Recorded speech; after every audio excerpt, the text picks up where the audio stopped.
All right, get ready for this deep dive because we're going somewhere pretty disturbing today. Yeah, this one really stays with you. We're talking about Canada's Highway of Tears. Decades of disappearances, this really isolated and eerie setting, and just so many unanswered questions. It's a lot. And we're digging into a podcast episode called Vanished on the Highway of Tears, Canada's Unsolved Mystery.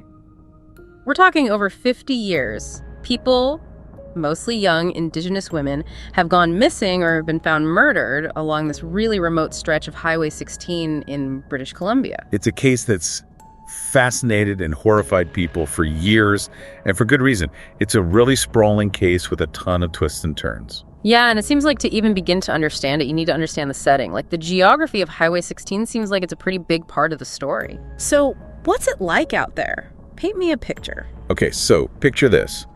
725 kilometers of highway. Whoa, hold on. 725 kilometers. How long is that? It's like driving from Chicago to Atlanta and back. Oh, wow. Okay.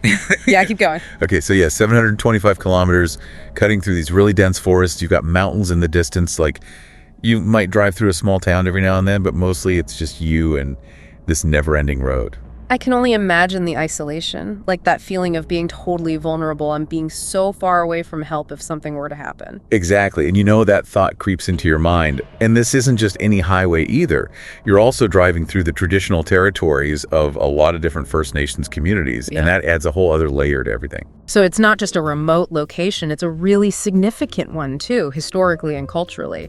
So I'm guessing that feeds into the bigger picture. Absolutely, and these communities have faced and continue to face these systemic challenges that sadly make their people even more vulnerable. It's easy to get lost in the mystery of it all, you know, right? Trying to figure out the puzzle and everything. But it's important to remember the families, the people left behind, dealing with this awful not knowing. It's devastating. These are real people, daughters, mothers, sisters, friends. They're gone. And it leaves this hole in their communities. Yeah, the podcast talked about this woman, Ramona Wilson. She was only 16 when she disappeared. So young. And she was hitchhiking, which they said wasn't that uncommon out there. And that really says something, doesn't it? Yeah. People People having to rely on hitchhiking just to get around. Not having other options like reliable transportation. It's a huge factor. It's awful. Like, these women were let down in so many ways. It is. It's this terrible mix of things, you know?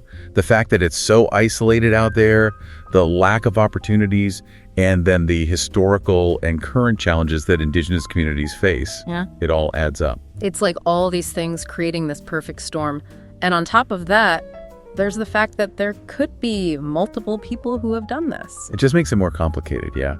It's not like there's one person, one way of doing things that they're looking for. It might be a bunch of separate things happening over years and years. That's going to weigh on the people who live around there, right? Knowing that there could be multiple people doing these things along this same road for years. Totally. And the podcast, they talked about how that uncertainty, knowing that someone knows something, how that's led to a lot of fear. A lack of trust. And probably makes people less likely to come forward if they know something, which makes everything worse. It's like a vicious circle. Did they change how they were investigating once they thought there were multiple people involved? Oh, it made things a lot more complicated. Think about it. Instead of looking for one person, now they're trying to consider that there might be several, each with their own reasons and ways of doing things. Wow, that's a lot. Like trying to put together multiple puzzles at the same time, but you don't have all the pieces for any of them. I can't even imagine. And speaking of missing pieces, we should talk about how these cases were dealt with, especially early on. That seems like a huge part of this whole thing, too. How things were handled or really not handled. It's important, yeah. And it shows how the system itself made this whole thing even worse. For these families trying to get justice, it was an uphill battle right from the start. The podcast really drove that point home. You know, one thing that really got to me in that podcast was when they talked about missing white woman syndrome. Yeah. It's that whole thing where you see cases, usually with white women, getting way more attention than others, like in the media, or even just how much the police put into finding them. It's a real bias. And you can see how that played into everything on Highway 16, right? Absolutely. And the podcast talked to families who felt blown off by the police, told that their daughters had probably just run away or something. Are you serious? They actually said that. Like, their daughters were just being teenagers. That's just... It's awful. And it shows how messed up the system is, how it's been stacked against Indigenous communities for, like, ever. It's all connected, isn't it? Totally. We're talking about the effects of colonialism, residential schools, all that pushing them to assimilate. It all builds up. So this isn't just about what happened to these women as individuals. It's about a system that doesn't value their lives. Exactly. And because of that lack of attention, that refusal to see the real issues, what was happening on Highway 16, it was allowed to go on for way too long. It's like they say, justice delayed is justice denied.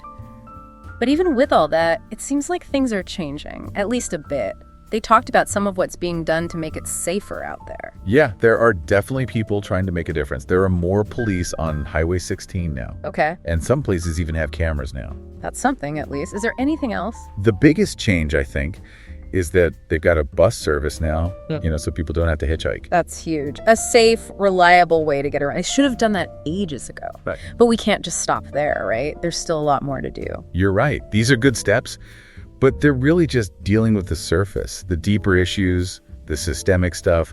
That's what needs to change.